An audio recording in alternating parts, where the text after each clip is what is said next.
Which of the following movie titles best describes your life when you were a teenager? Anybody want to be honest about when you were a teen? Which one of those songs would have related to you the most and why you chose that song? Or if you wrote another one in, that's fine too. Anybody honestly share from your life as a teenager?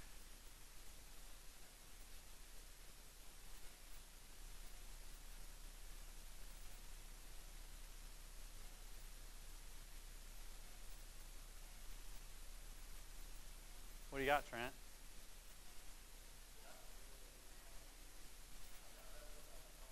Okay. Yeah. Right.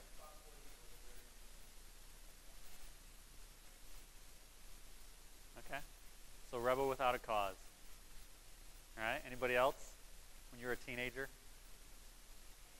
what would you say applied to you?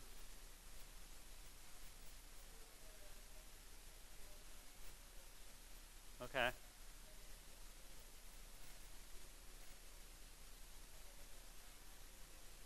Okay.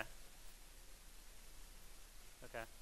So it started out beautiful and then kind of went towards rebellion. Okay. Got you. Ignorance is bliss, right?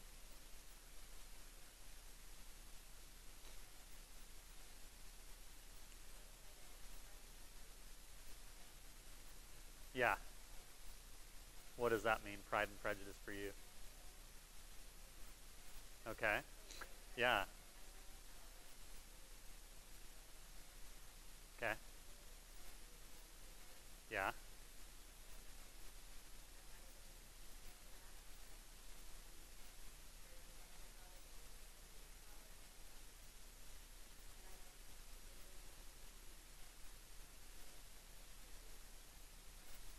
Yeah. Okay. I was a rule follower too. What about number 2? TV title that best describes your current parenting style. How do you got? What's your current parenting style? Anybody be honest about that? Survivor. Okay. Why? What? Yeah. Okay. So you're in Survivor mode right now. Right. I mean, it's fun at times, but Survivor, yeah. If we're all alive and nothing's broke and you're all a little bit sane, you survive every day just getting through that. I remember those years. Anybody else? Current parenting style? Okay. Right.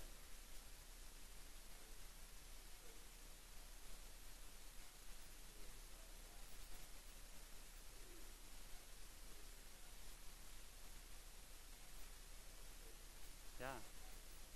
Yeah.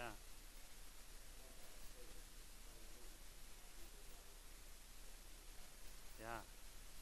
So you've done the parenting, kids have all grown up and moved out, and now we got grandkids that you're praying the same prayers for your grandkids that you prayed for your kids growing up, right?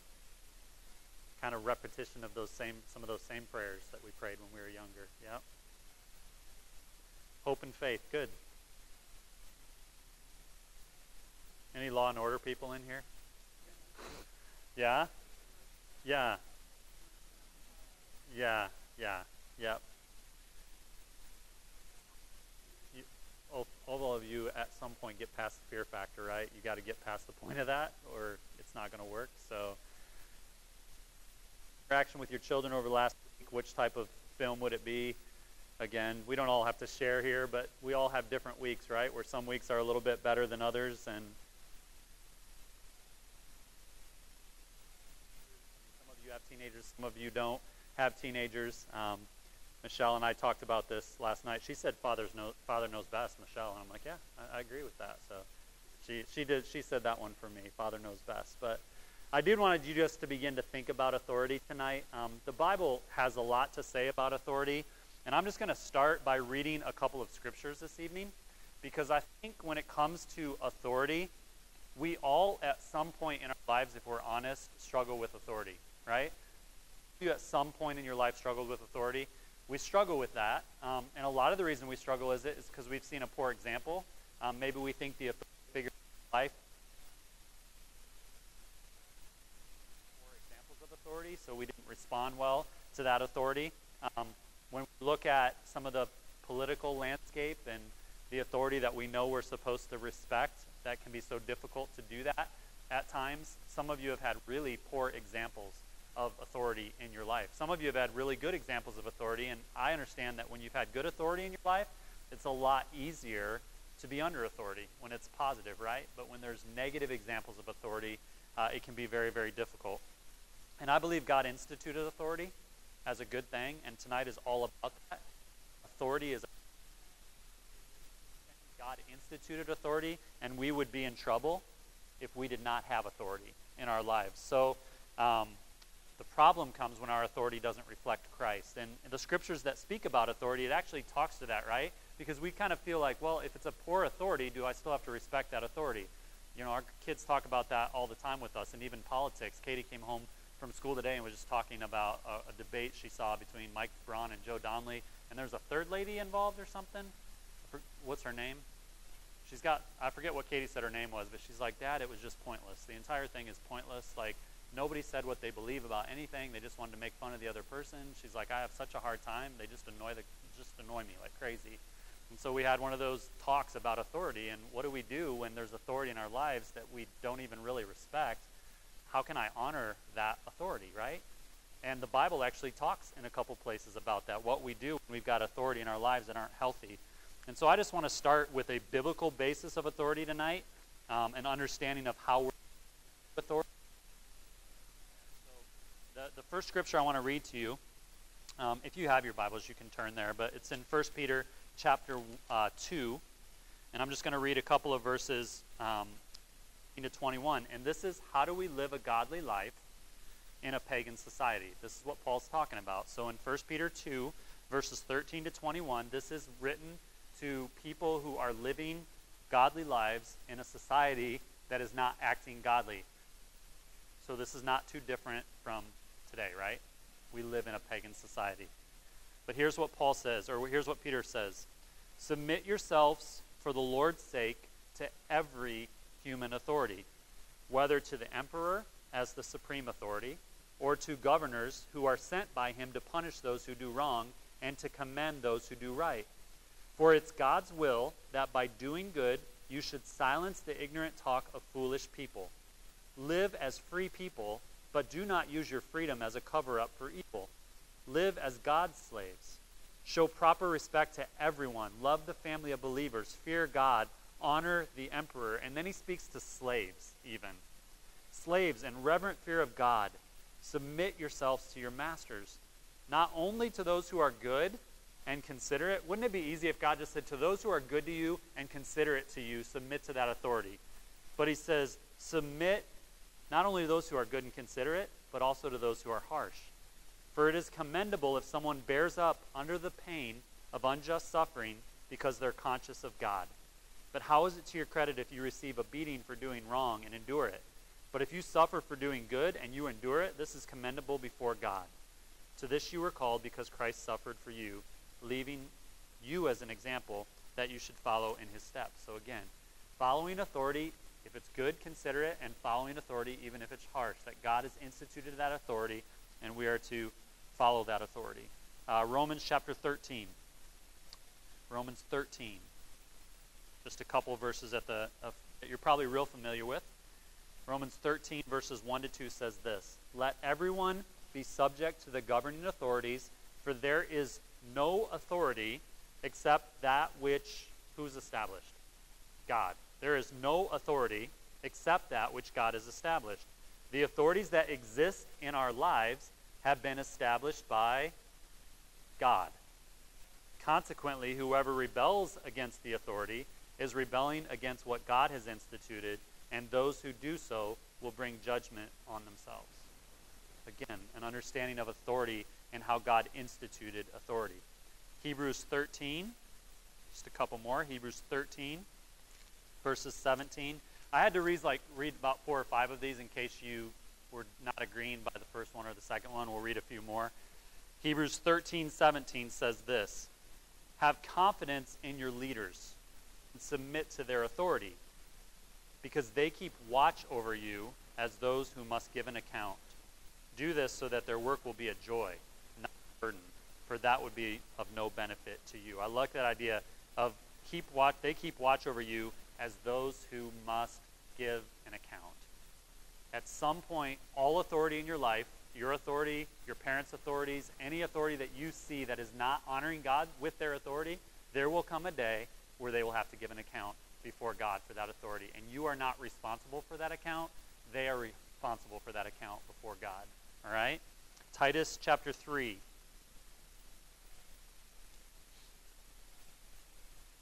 Titus chapter 3. Real small book. Titus, Philemon, Hebrew, James.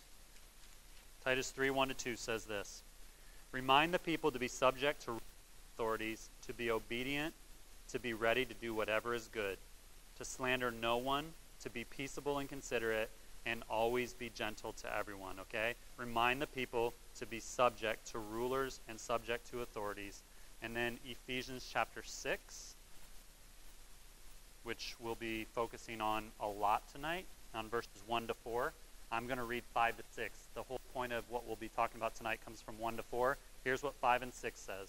Slaves, obey your earthly masters with respect and fear and with sincerity of heart, just as you would obey Christ. Obey them not only to win their favor when their eye is on you, but as slaves of Christ, doing the will of God from your heart. Okay? So, what I love about this understanding of authority is I am called to submit to authority, but more importantly, I am called to submit to Christ. And when I submit to Christ and I follow the authority that's been instituted, then it honors God. It goes well for us, as we'll find out in Ephesians chapter 6. There's a book out there, and this is going to be kind of where we head tonight. How can we as parents represent authority well?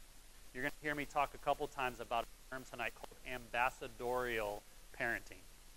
Ambassadorial parenting. Okay? The idea that we are ambassadors. We are representatives of God to our kids. That's what we are. It's the only authority that I have as a parent is ambassadorial authority. I have the opportunity to represent Christ well. And so when I have authority, when I operate in authority as a parent, I want there to be things present that are present because God is a good God. So one of those things is I want to have grace as a parent.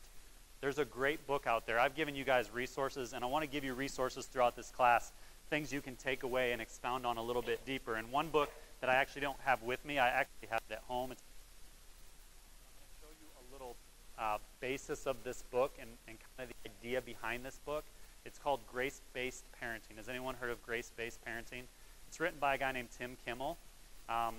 He runs an organization called Family Matters, and the book is a really, really good book. If you have an opportunity and you'd like to read that book, it's called Grace-Based Parenting, and it talks about this idea of parenting with grace. And so I'm going to show you a little video as we begin tonight, and then we'll kind of go in a little bit deeper to this idea of honoring God with the authority in our life. And we'll see if it picks up here. You got to turn it on, and then it will work.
So just kind of I thought a good book that I've read before, an idea of understanding how we can treat others in our lives with grace.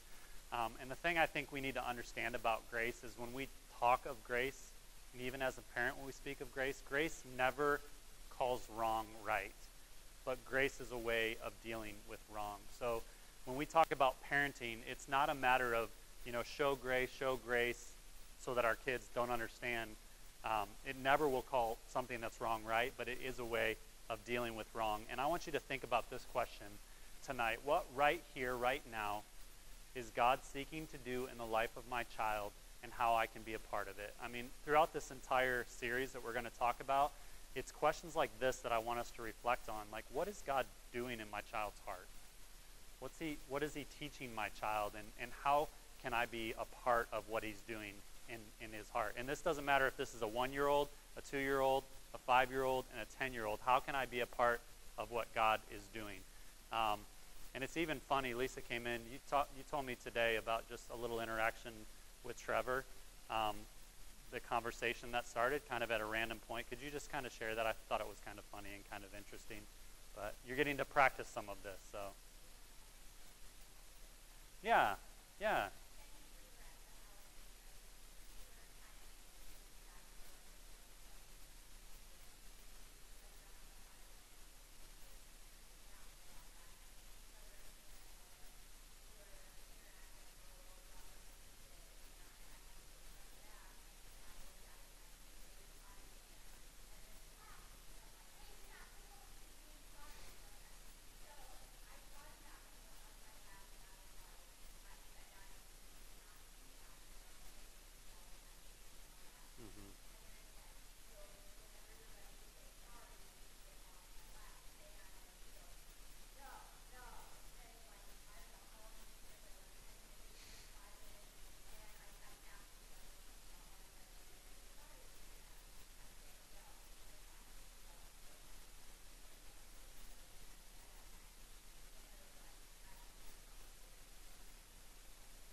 Yeah.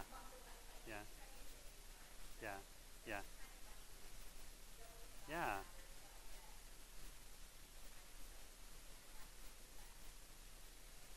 Mm-hmm.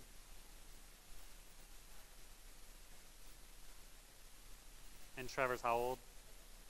Yeah, so I'm just having discussions like this even with your 3-year-old.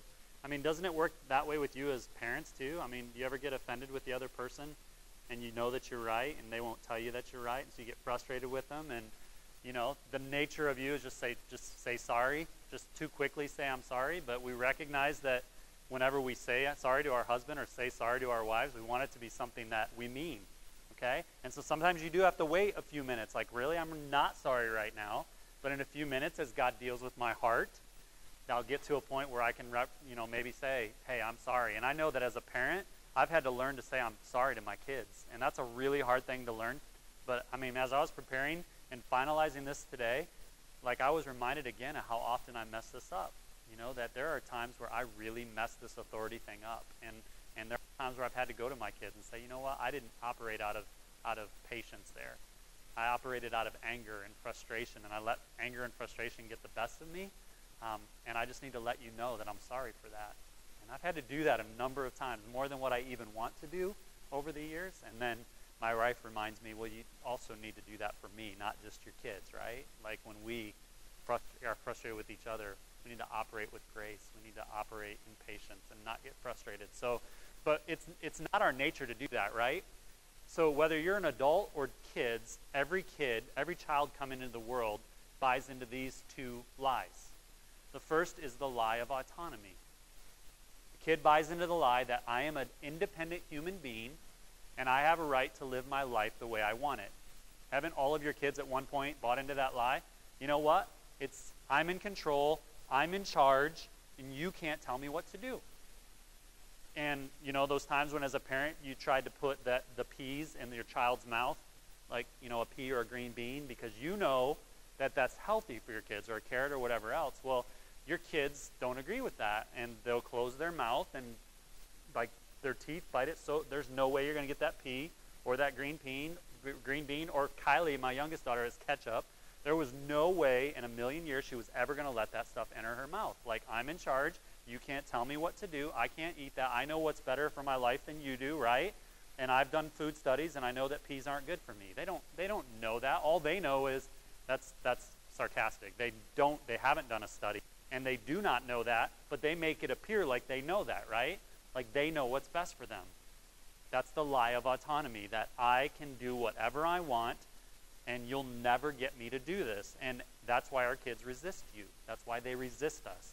But the second is the lie of self-sufficiency. And what this lie is that I have everything I need inside of myself to be what I'm supposed to be and do what I'm supposed to do. Everything within me, I have everything that I need to do what I'm supposed to do, and I do not need help from you as a parent. So that could be something as simple as when your kids try to tie their shoes on their own at a too young of an age, and they have no clue how to do it, but they're going to keep trying, right? And I can do it. I'm self-sufficient. I can tie my shoes, even though they've never been taught, they've never seen it done. They're going to continue to try for 6 hours, 7 hours, until they get that looped, and they'll never get it. But they believe this lie that they're self-sufficient, so they keep trying and trying and trying to do something they will never be able to figure out because they're telling you that they do not need your help. And every one of these lies that your children believe were believed in the Garden of Eden in the very beginning of time. The lie of autonomy, the lie of self-sufficiency. We don't need God. We can do whatever we want to do. We know better than God knows what's best for us. So it doesn't change from the time we're kids. We have issues as parents, don't we? And we'll talk about that later with autonomy and self-sufficiency. I don't need anyone else. I don't need anything else. But the reality is that you need authority. You were created, all of us were created to live under authority. And what your children need to know, this is really important, your child is not the authority, all right? And they need to understand that. So you want to fight these battles of authority with your kids at a really young age. Because I will tell you that you do not, I've working with teenagers for 18 years, I've seen a lot of everything. And if you wait till your child is a teenager to start to fight the authority battles, it's not going to work. Those are battles that you have to fight at a young age. You do not want to get into an authority battle with a 17-year-old, okay? Our kids, we need to remember, from a young age, they don't know what is best for them, all right? If they had their way, there would be no bedtime. There would be no bedtime. They would go to bed whenever they want to go to bed. 12 in the morning, 1 in the morning, 2 in the morning. They don't know what's best for them. They don't understand that. And so we have to help them understand that. They want to rule. But here's something we need to understand about God.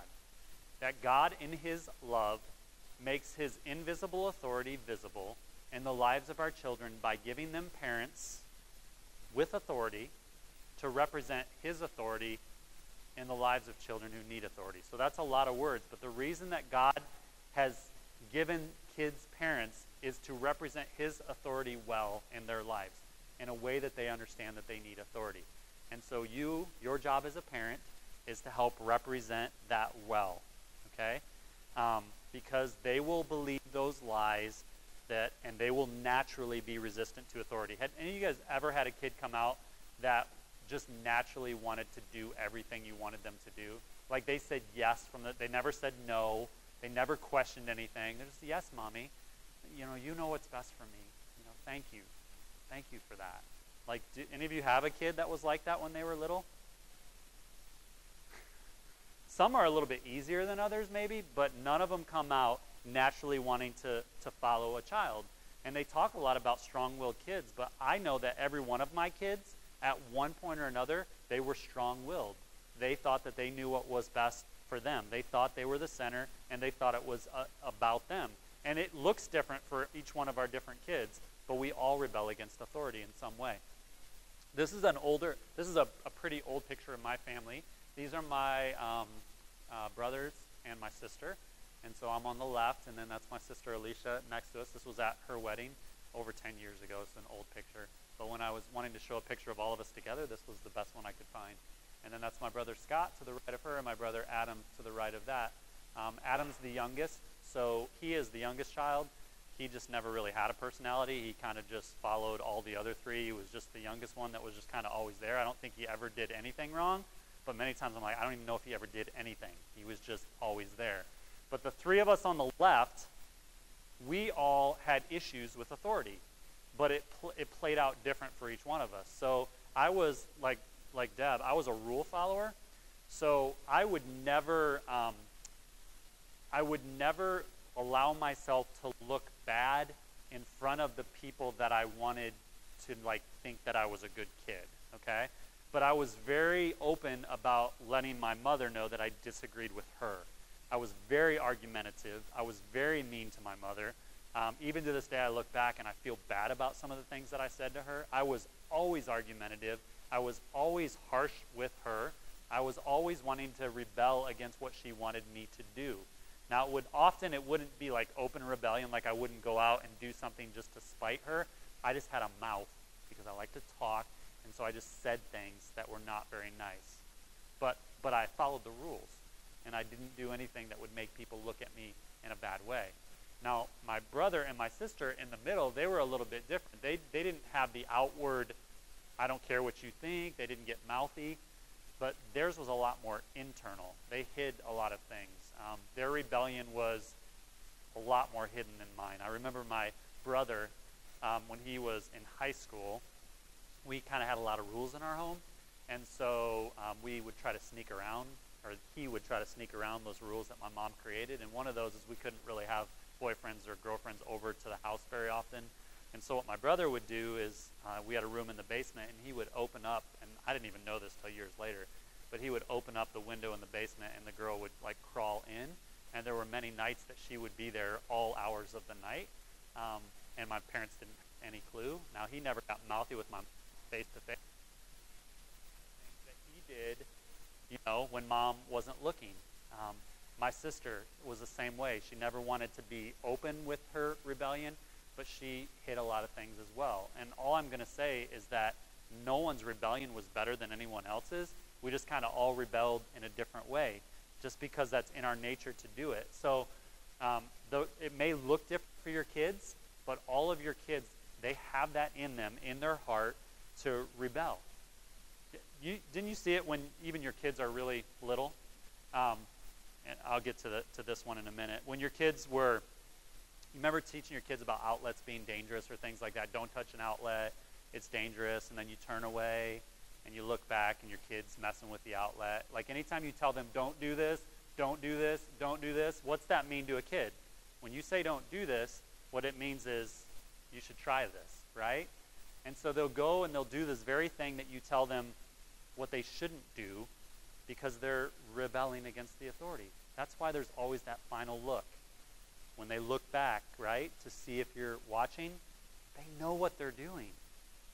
We're just good sinners, aren't we? We're just good at it. But we all struggle with authority, and we'll see that with the kids. And that's why Jesus had to go to the cross, because of that. Because of that, the cross is really the only argument you need that grace never means giving away your authority. And so you can have grace as a parent, and you can also discipline well. You can show love to your kids as a parent, and you can also discipline well. You can do both of those things well. The cross is the example that giving away, grace never meant giving away authority, okay? The passage of Scripture that I want to focus on tonight, this comes from Ephesians chapter 6.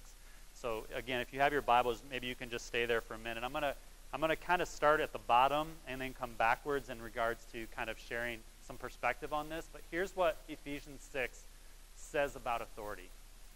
It says, "Children, obey your parents in the Lord, for this is right. Honor your father and mother, which is the first commandment with a promise, so that it may be well with you, and that you may live long on the earth. Fathers," in some versions it says, "do not exasperate your children." In this version that I've used, it says, "Fathers, do not provoke your children to anger, but bring them up in the discipline and the instruction of the Lord." Fathers, do not provoke your children to anger. And what this is speaking about, as authority of parents, we want to be, like I said earlier, ambassadorial authority. We want to represent God well. We want to make visible the authority of God, which is good authority. We want to make that visible to our kids, because when they rebel against you, they're not rebelling against you, they're rebelling against God. And every time you exercise authority as a parent, I believe it needs to paint a beautiful picture of the authority of God. You need to help your kids understand authority is a good thing. Authority is an excellent thing. Authority is a blessed thing. And if you want to have a life, a good life, it's lived under authority.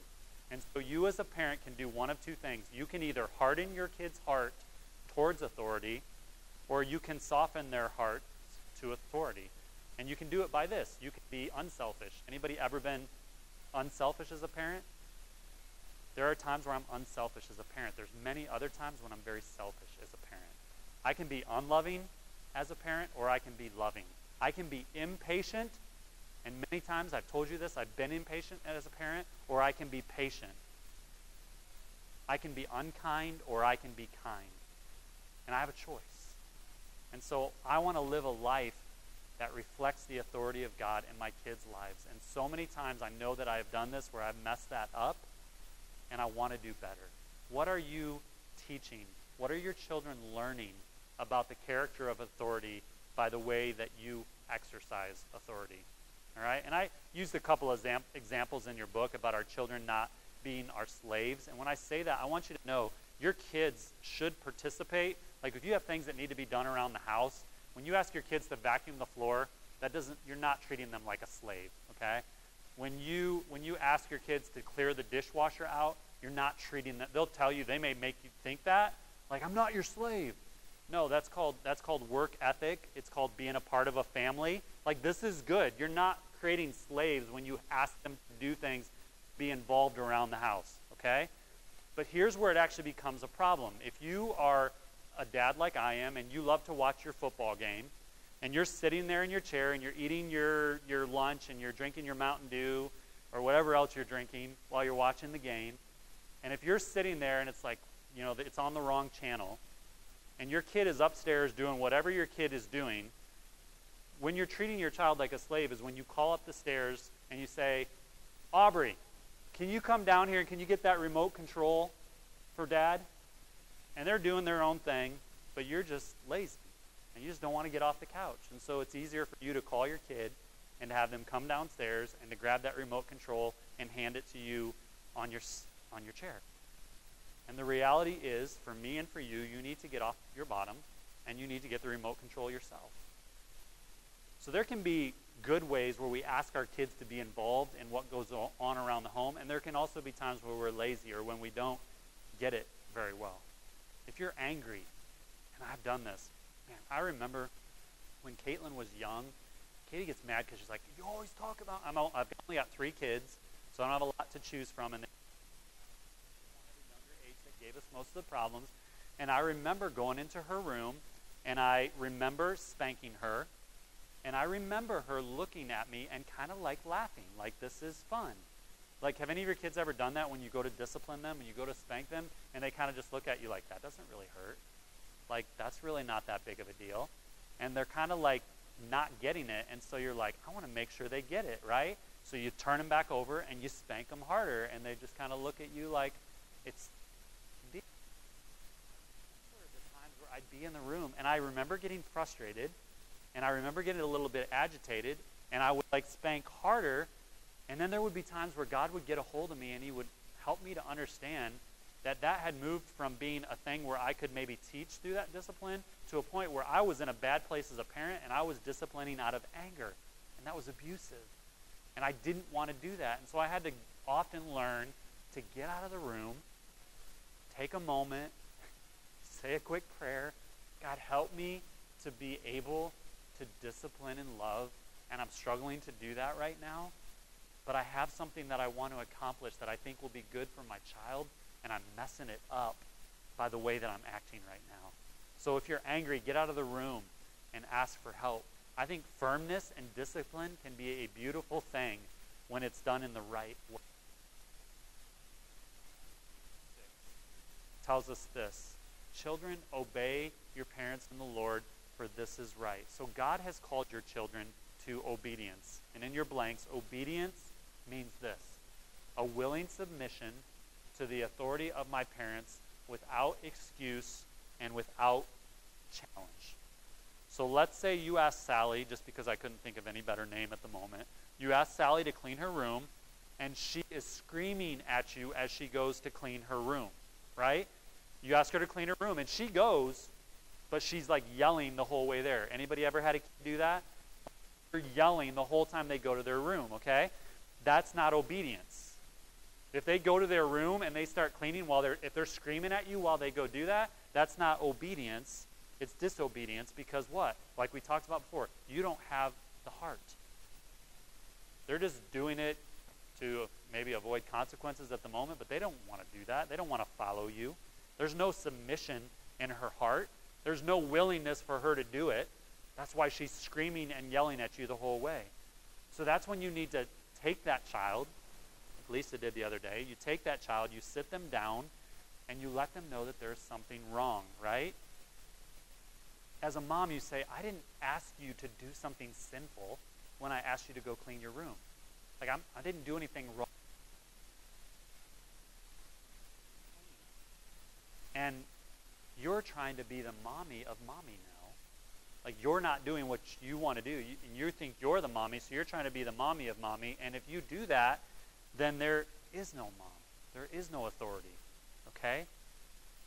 So we work on their heart. We talk them through this. When kids don't do it right away, they're exercising autonomy. I know best. I'm in control. I can figure this out. And so it's a win for them in the end because they're letting you know they don't like it. I'll do it, but I don't like it. Okay? I put this thing on here, and I had to learn this. This comes from my God's Way experience with Jay and Deb from many years ago. Okay? Stop counting. You know, as parents, don't we do that a lot? You know, 2.5, 3, 3.25, 3 3/4, 4. You know, it's like, as parents, sometimes we don't want to have to do the discipline all the time. But when we keep doing this counting thing, we teach our kids that they don't have to obey the first time. Growing Kids God's Way talks a lot about this idea of first-time obedience, okay? It doesn't help us to count to 4. When you get to 4, they're not going to all of a sudden have a really submissive heart. Okay, I didn't at 1, but when you get to 4, it's not going to be submissive. They're going to push you to 6, or they're going to push you to 7. All right? And I just kind of put in here, thou shalt not kill. I mean, it's sarcastic, but thou shalt not kill. 1, 2, 3, 4. If it's wrong at 1, it's wrong at 4. And so we really need to work as parents on not doing the counting. Like, I've asked you to do this. And I'm not asking you to do anything sinful. I need you to do this now. And I'm not going to count to 6, and I'm not going to count to 7. I need you to do this now. You're helping them to work through that lie of autonomy and that lie of self-sufficiency. I think people who live successful lives actually submit to the authority in their lives, don't they? Authority is a good thing. Authority doesn't crush,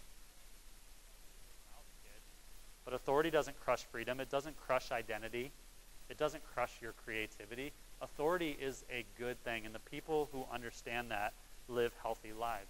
But we also see people who don't follow authority, and they can't honor God in the way they follow authority. Our prison is full of people who don't do that. Not honoring authority messes a lot of things up. It messes our marriages up. It messes our families up. And so help your kids to understand that the people who live lives that are successful live lives that submit to the authority in their lives. Okay? Verses 2 and 3 says this: honor your father and mother, which is the first commandment with a promise. So not only does he say obey your parents' children, and I wish your kids were in here because I would tell them this, but you can teach this to them as well. Not only are you asking for obedience because God asked for obedience, but you're asking for honor because God asks for honor, okay? Honor is treating my parents with the respect and appreciation they deserve because of the position that God has placed them in my life. Not because our parents are perfect, because none of you are. Even if you think you are, you're not. Not because you're perfect, but because of the position that you are placed in. So that is honor, and we need to honor, our kids need to honor their parents. And you can help with this, okay? So here's the idea. If your goal is to be your child's best friend, you compromise your authority. Now, I want my kids to respect me, but I don't need them to be my best friend. Because if we're best friends when your kid's 3, 4, 5 and they're best friends with their mommy, they're not going to understand authority very well. It's going to get really messy in their head. You've not been placed in your child's life to be their friend. They should know that you love them. They should know that you trust them, but you're not their peer. Now, here's the deal. I have loved, as my girls have gotten older, and some of you who have older kids, you've kind of experienced this, where you've gotten to the point where you've been their authority, where they learn to respect authority and honor authority, and it's never a peer relationship, but my relationship with my daughters right now, especially my oldest daughter who's away, looks totally different than when I was younger. Like, we have some really cool conversations, and it's not anymore about all the things that I'm trying to implement so that she'll live life well. If I've not done it well by now, I'm probably going to fail at it, but we're talking now about her future and her career and what she wants to do with her life and how things are going at the campus and what God's teaching her and what God's showing her. It's like, it's fun when they grow up because it's not so much that I'm having to really push the authority thing, but authority has been taught in a healthy way. So now it feels like it's a lot more of a peer or a friend kind of thing that goes on with my kids. But when your kids are young, you're their authority, and that they need to understand that. There's this idea that authority commands down, and when we're under authority, we appeal up. It's like you and your bosses at the workplace. Are there anybody who doesn't like their boss? Shouldn't. Maybe you don't have to raise their hand. We've all had bosses that we don't like very much, right? They're not a good example of authority. Like the Bible says, a lot of times we feel like we're slaves. Okay? They're not good authority. But they're our boss. And we don't tell our boss what to do. We appeal to our boss's authority for something we need. It's this idea of a child who asks for a sandwich versus demands a sandwich. If your child comes up to you, Mommy, give me a sandwich. No, you're not Mommy's authority.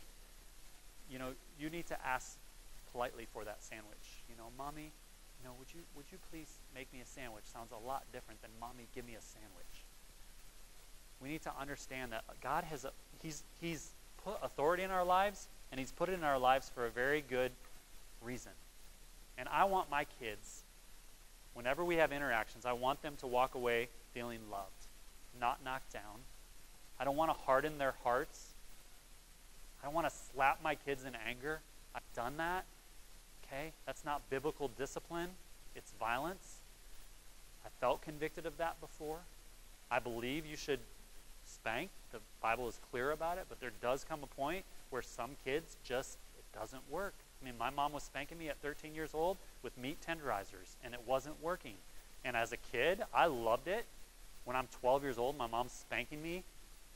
I would much rather have that than take away a privilege or take away time with friends, and I felt like I was winning, because as long as she was just spanking me, I wasn't losing something that really mattered. Okay? But here's the idea. I don't want to harm my kids or hurt my kids through discipline. I don't want them to be afraid of me. I don't want them to know who's boss. You better know who's boss. I'm the boss. I don't want them to be afraid of me. That does not point them to God. Don't shove a child in their room. Don't push them. All right? Don't get right up in their face and say harsh things. I mean, if your boss did that to you, if your parent did that to you, would you like that? But sometimes when we're frustrated and we're angry, we do those things, and we get in the way of what God's doing, what God's trying to show our kids. We can do better. Like I said before, I may need to confess to my kids that I've not done well. Our kids have not learned to love authority when we use selfish anger. Okay? I've had to do that. Maybe this is a homework assignment tonight. I wrote that on my thing. Maybe tonight this would be homework of going to your kids and confessing to your children that, you know what, Mommy didn't do that well. Daddy didn't do that well. Daddy didn't represent God's authority very well, or Mommy didn't represent God's authority there very well, and I want to do better. And the cool thing about this is, I don't say these things tonight to make you guys feel like terrible parents, because like I said, I've screwed this up. But I really want to get this right, because I really want my kids to see God's authority as a good thing. I want them to understand that authority is a healthy thing and a good thing, and I can mess that up. At the end, I'm going to read you, it's H. Norman Wright wrote a poem called Always Daddy's Girl, and it's such a powerful thing, and I want to read that at the end. but I have an opportunity to show my kids a good reflection of Christ. When they grow older, I want them to look at Christ, and I want them to think of Christ in a healthy way. And I can do really well with that, or I can really, really mess that up. Obedience and honor are supposed to help the life of a child go better. Doesn't it say that? Why do you honor? Why do you obey? So that it may be well with you, and that you may live long life on the earth. Okay? That's what we want for our kids. We want it to go well for them. So that's why we teach them authority. That's why we teach them honor. My socks were blessed off about 2 months ago. My daughters, they work. In high school, they've always worked, and they've worked at the zoo. They work at the ponies. Both of them, they've done that for a couple of years. They don't love the pony job. It's difficult.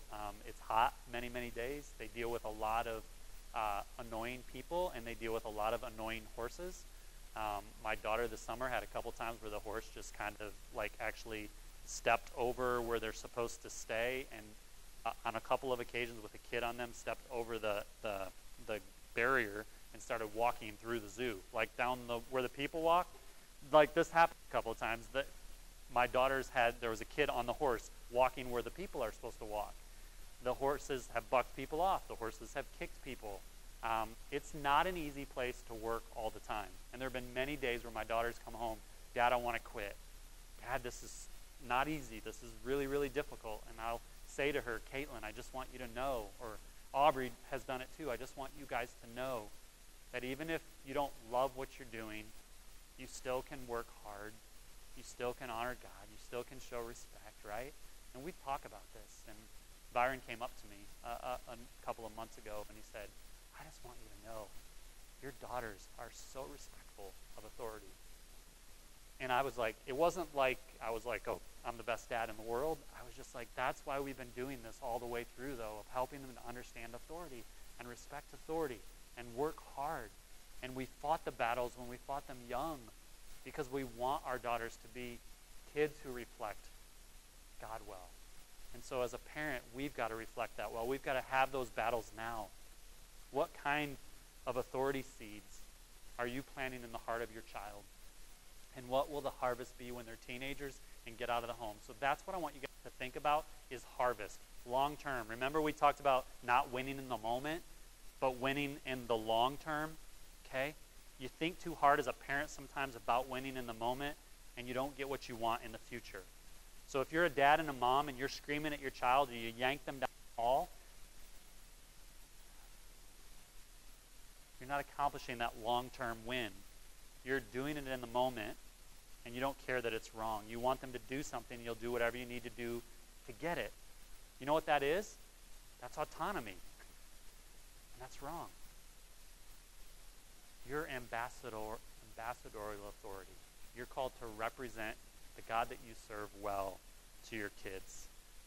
And if you want to break the lie of autonomy in your children, then you and I need to sometimes confess that that autonomy still lives in my heart, that it still lives in our heart. You know, authority is not something outside of God's grace. That's what we talked about earlier. It's an item of his grace. I found it interesting when I was reading in the Old Testament about how God, he redeemed his people. He rescued them from the promised land, right? They were slaves and God redeemed them, and it was after he redeemed them that he actually told them how they needed to live. After he redeemed them that he gave them the law. He wanted to give them the law so that they could be successful, right?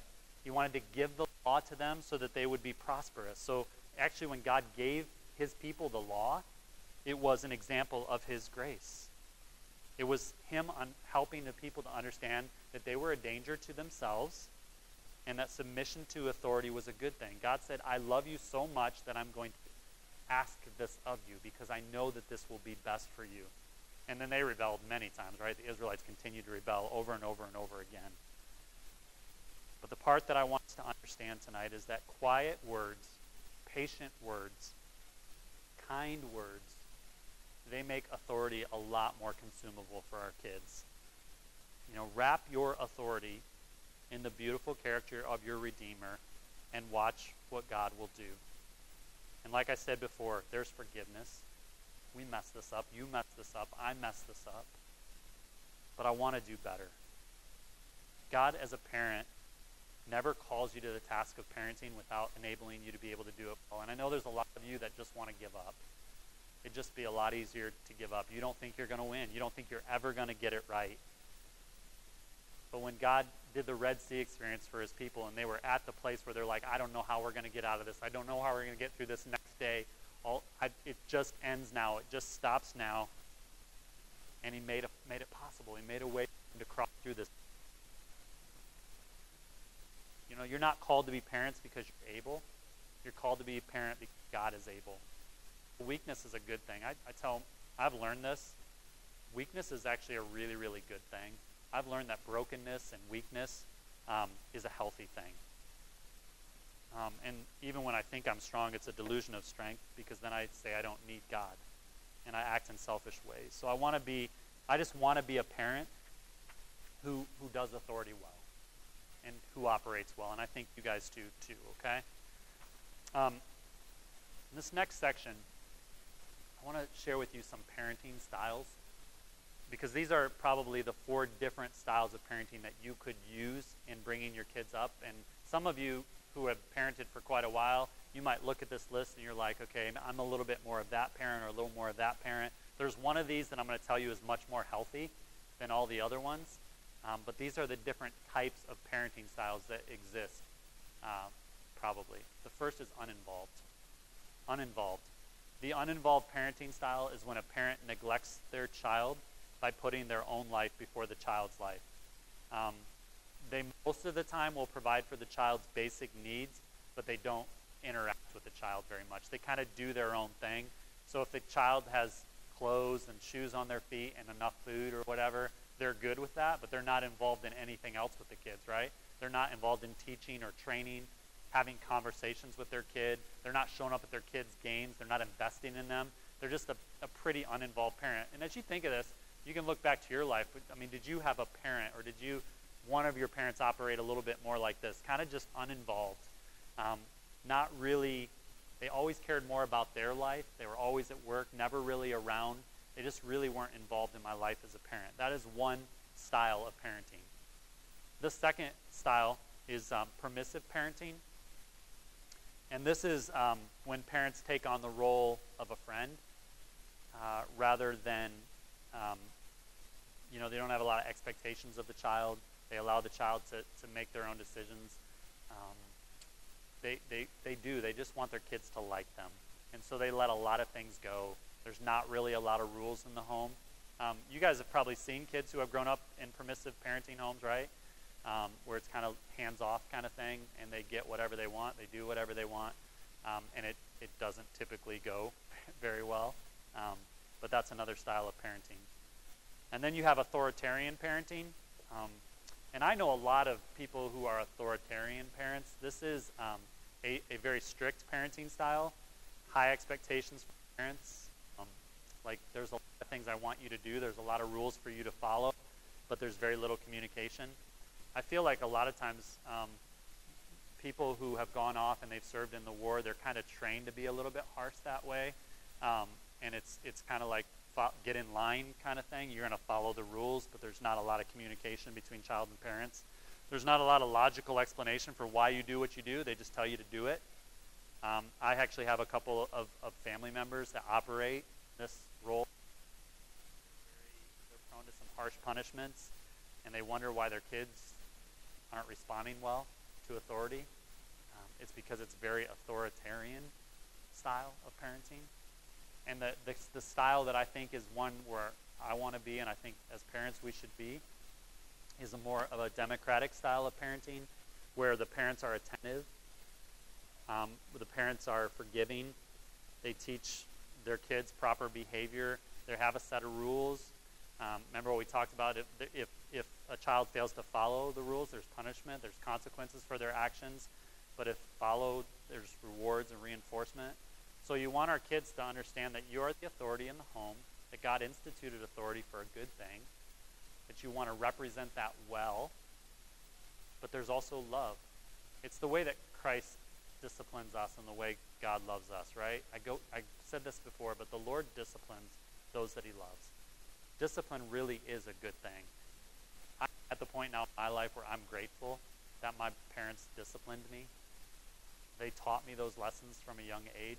I think they, for the most part, did it in love, or at least that was their effort, was to try to do it in love. They probably failed at times like I did. But we want to have that authoritative kind of parenting. Like I said, there's this poem that was written by H. Norman Wright, and I read this a number of years ago. Someone gave me this book. I had 3 daughters, okay? Wanted a boy the first time, wanted a boy the second, wanted a boy the third, never got a boy. That day will come where I'll get a son-in-law and then some grandboys. But someone gave me this poem by H. Norman Wright, and I was so grateful that they gave it to me because it was such a great reminder of I want to be an example of God's authority to my kids, and I want it to be a good example. And here's the reason I want my authority to be a good example, because I want my kids, when they look at me, to have a good picture of the God that I follow. So if I'm handling this well, then they'll have a good picture of God. But if I'm not handling this well, then they'll have a poor picture of God. So here's what he said, and I believe this is to be true. He says, if your father was distant, if your father was impersonal, if your father was uncaring, and he wouldn't intervene for you, you may see God as having the same characteristics. As a result, you feel that you are unworthy of God's intervention in your life. You find it difficult to draw close to God because you see him as disinterested in your needs and disinterested in your wants. If your father was a pushy man who was inconsiderate of you or who violated and used you, you may see God in the same way. You probably feel cheap or worthless in God's eyes, and perhaps you feel that you deserve to be taken advantage of by others. You may feel that God will force you, not ask you, to do things that you don't want to do. If your father was like a drill sergeant, demanding more and more from you with no expression of satisfaction, or burning with anger with no tolerance for your mistakes, then you may have cast God in his image. You likely feel that God will not accept you unless you meet his demands, which seem unattainable. This perception may have driven you to become a perfectionist. If your father was a weakling and you couldn't depend on him to help you or defend you, your image of God may be that of a weakling. You may feel that you're unworthy of God's comfort, that you're unworthy of God's support, or that he's unable to help you. If your father was overly critical and constantly came down hard on you, or if he didn't believe in you or your capabilities and he discouraged you from trying, you may perceive God in the same way. You don't feel as if you're worth God's respect, or you don't feel like you're worth God's trust. You may even see yourself as a continual failure, deserving all the criticism you receive. So those are the kind of things that if we show this kind of authority, these are the outgrowths of what that may look like for our kids. But then he says, in contrast to those negative perceptions that in the book he's written poems women have about God, and this can apply to men as well, let me give you several positive character qualities of a father. And notice how these qualities, if they existed in your father, have positively influenced your perception of God. And I want to just do, as I read this, that this is something that I have in my room next to my bed that I read often because I really have wanted to be this kind of father to my kids. And like I told you, there have been so many times where I've been impatient. There have been so many times where I've disciplined out of anger, where I have been selfish. But it's been a good reminder to me that I want to operate as a father in these ways, because I don't ever want my daughters to look at God and hold God accountable for the kind of dad that I was. But I would love it if they saw me and they saw the authority that I have as a good authority, and they could look to God and they could love God because I've reflected that authority well. It's kind of like in marriage. If any of you guys have a husband or a wife, and maybe some of you have husbands or wives that they can be harsh at times. You know, when I read that Ephesians 5 passage where it talks about mutual submission, submit to one another out of reverence for Christ, and then it says, wives, submit to your husbands as we submit to the church, and he says it's a good submission. Like if my husband, not my husband, but if your husband is honoring God in the way he treats you as a wife, and he has your best interests in mind, and he's unselfish, and he's thinking of you first, Do any of you, if you have a husband like that, struggle with following that authority? Like, no, it becomes easy when our husbands are gentle and they're kind. Like, I don't have to beg a wife to be submissive to her husband when her husband is honoring God by the way he treats her. It should be an easy thing to do if our husbands are doing that well. And I'll say, husbands, as men, you want to set a good example. You want to make it easy for your wives to follow what you're trying to do in the home. When you make a tough decision or a tough call in your family, that your wife can follow because she trusts you, because you're following Christ and you're honoring Christ. And so that's the same thing I've been trying to do with my kids, and many times I've failed, but again, God's grace is so great that he forgives and he gives us more opportunities. And so here's the idea of what can happen if you do it right. If your father was patient, you're more likely to see God as patient and available for you. You feel that you are worth God's time, and you feel that you are worth God's concern. You feel important to God and that he's personally involved in every aspect of your life. If your father was kind, you probably see God acting kindly and graciously on your behalf. You feel that you are worth God's help and intervention. You feel God's love for you deeply, and you're convinced that he wants to relate to you personally. If your father was a giving man, you may perceive God as someone who gives to you and supports you. You feel that you are worth God's support and encouragement. You believe that God will give you what is best for you, and you respond by giving of yourself to others. If your father accepted you, you tend to see God accepting you regardless of what you do. God doesn't dump on you or reject you when you struggle, but he understands and encourages you. You're able to accept yourself even when you blow it or don't perform up to your potential.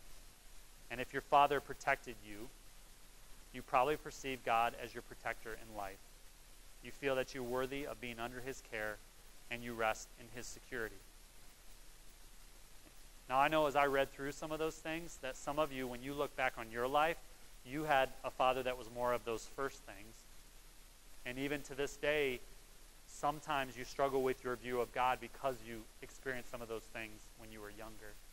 I also know that there's some of you that have maybe had a parent or one or both parents that were like some of those things, but you recognize those and you're like, I don't ever want to do this again in my kids' lives, and I'm working hard to kind of break those bondages. I'm working hard to kind of break those chains, and you've been able to do that, and that's great.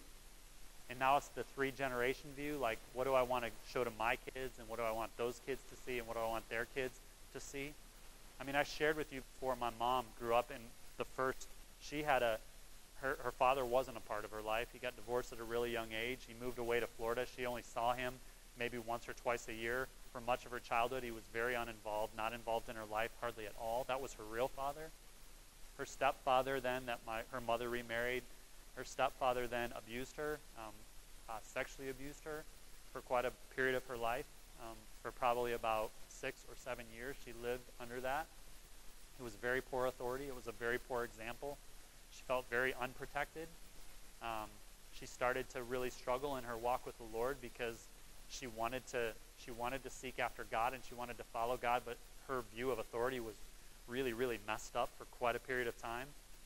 I remember her battling with taking us to Grandma and Grandpa's house because she felt like we as kids should get to know him. And so she kept taking us over there week after week for like 12 years of my life. I didn't know any of this, but my mom would go over to her stepfather's house and have to stare him in the eye every week because she wanted us to have a relationship with her mother. And at about 12 or 13 years old, she kind of told me and came to me and said, here's why we can't go over there anymore. I'm still working through this. I'm still struggling with this. And she, told me how she had to forgive her stepfather and how she, as a mom, this actually really helped me because I had a lot of rules. I told you guys, I never understood for many years, like, why do they have so many rules? It seems like it's harsh. It seems like it's excessive. And then when my mom told me the story, I'm like, I get it now. I get it. The reason you have so many rules is because you don't ever want me to be unprotected the way that you were unprotected. And so she parented out of that. And we've had some great conversations in our older years about some of the regrets that she had, but I knew what her heart was in trying to do that. And it's so difficult if you've grown up in a home where it's maybe been harsh or where you weren't protected or it was very authoritarian. It can be difficult because some of those same patterns we find ourselves doing again down the road, but we want to break those chains. So my mom, when we were in high school, she went and saw a counselor, and she figured out what she had to do, and she read a book called Boundaries later on. I wish this book would have been out when she was a young parent, but the idea of you can learn to say like when to say yes and how to say no. It's a great book. And she realized that she didn't have to keep going into that same environment anymore, that she could forgive him for what he did, even though he called her a liar. To the day he died, he called her a liar. Never believed her. Told her brother that she was a liar. She doesn't even have a good relationship to her brother this day. I don't even know my uncle anymore. It's gotten really, really messed up. I saw him when I was a kid a lot, but now they just don't get along. Her mother was killed at a young age, or younger age, in a car accident. It just was, my mom had such a messed up kind of thing, kind of life. But I remember her when I was in high school telling me that I just want you guys to experience something different than I experienced, and this is why I've done what I've done. I love you, and I just want to see that you honor God with your lives, and I want to try to be a good authority for you. And I think I've told you this before, but she raised good kids. 3 of us are in the church. We work in the church. The one of us who's not serving in the church or working in the church actually goes to church here. My sister goes to church here. We all know the Lord. All of our kids up to this point know the Lord. So Mom did her best to break those chains, and I'm grateful for that. She represented authority really well for me. And so I just want to challenge you guys who are here tonight, even if it hasn't been shown well to you, to do your best to show godly authority to your kids, to be patient, loving, kind, the things that it talks about here. And if you've not always done that, there's grace. God's grace covers every sin again and again and again and again, no matter how we mess up. But I want to close with this idea. How can you represent the authority of God in a beautiful, consistent way to your kids? How can you do that? I would love to give you just an opportunity. Again, I know these opportunities to share can kind of be awkward because this is a very much teaching to you kind of thing. But I do love interaction. I think sometimes our stories and our experiences and our joys and things can be encouraging to other people. So I know all of you come from a lot of different backgrounds and maybe had a lot of difficult upbringings or good upbringings, but I would love for some of you to share just how maybe what you experienced growing up in either good or a bad way, how that ever did affect your relationship with God. Did you ever did that ever cause you to struggle in your walk with the Lord? Has God redeemed that? Have you been able to work through that? Do any of you guys have just an example of that? Like, this is the kind of environment that I grew up in. Maybe it was a environment that I just saw this on a regular basis. I really appreciated this. I really think that has helped me in my relationship with the Lord. I'd love to just hear a few of those stories just as a way of encouraging those of us here tonight of the good things that can happen when we represent God's authority well, when we do it in a beautiful, consistent way. Also some of the struggles that happen when we don't see it done that way, and how you've maybe had to work through that and wrestle with that in your own lives. Can anybody speak to this at all? That would be good just to give you guys an opportunity.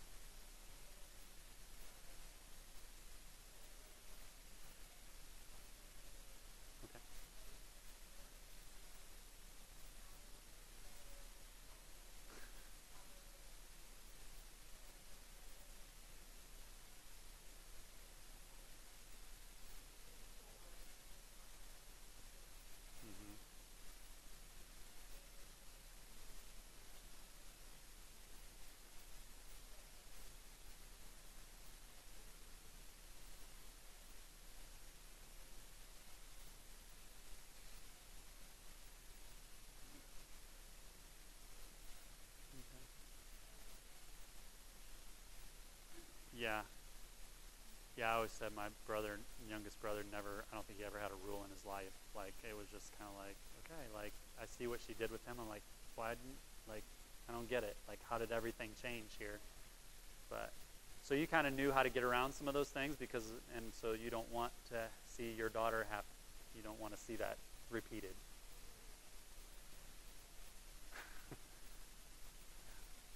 Okay.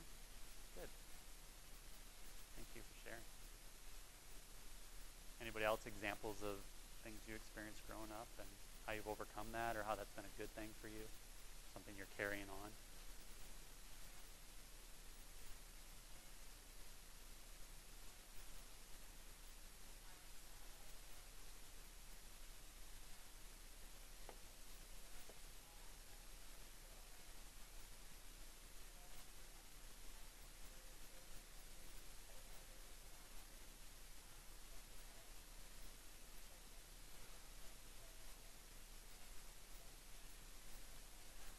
Yeah.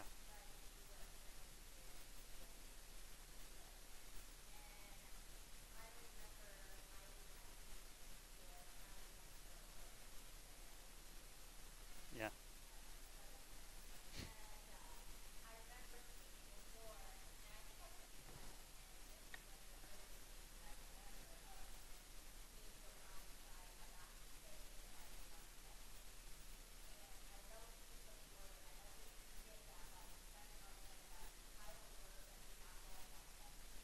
Mm-hmm.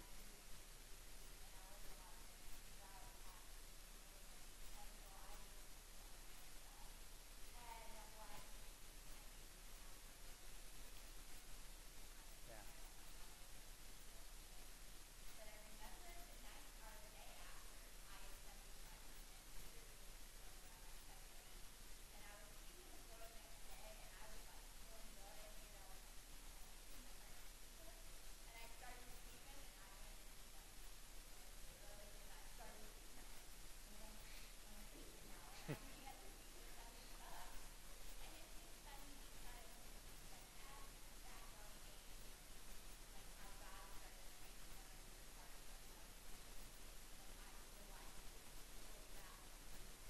Yeah. Mm-hmm.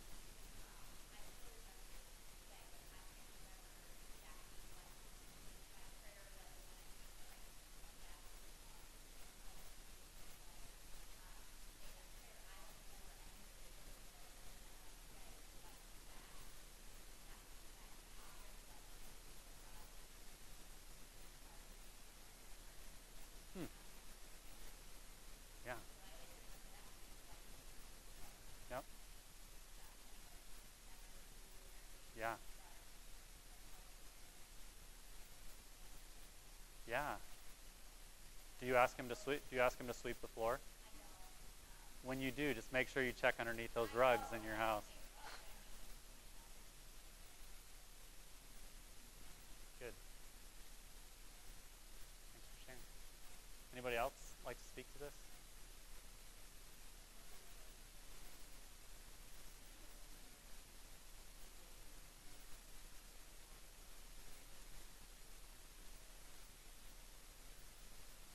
Mm-hmm.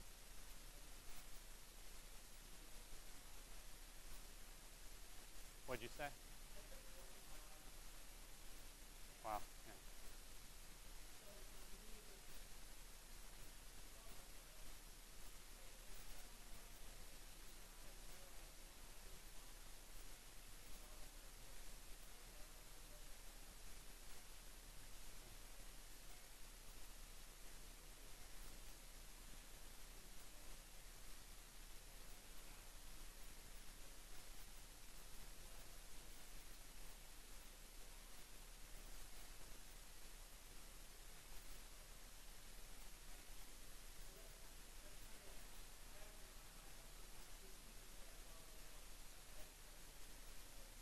Right.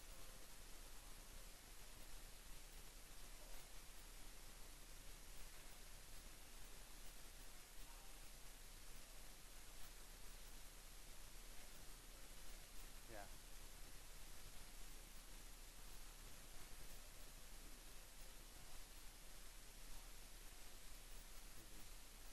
And that your kids are going to get to see something totally different than what you experienced, right?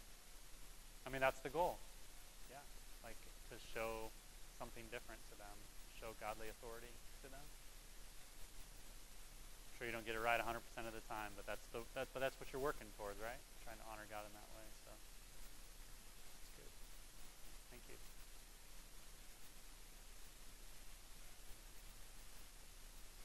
Anybody else?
Absolutely, it does.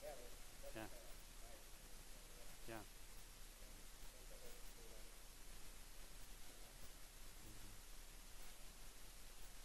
Good. Yep. Moms are awesome.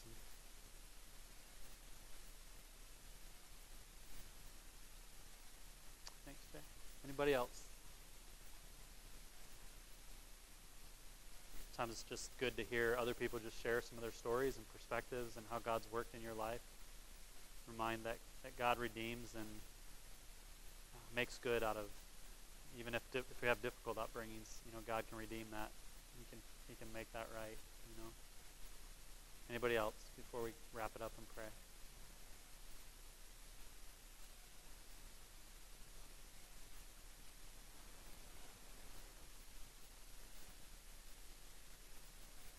Well, I just want to continue to encourage all of you, who are here and trying to learn, trying to take these things in and do it in a way that honors God. You know that God is with you as you do this. Parenting is so difficult. Like you did, a lot of days feel like Survivor when our kids are little. Like, can we just make it through the day? I remember those days.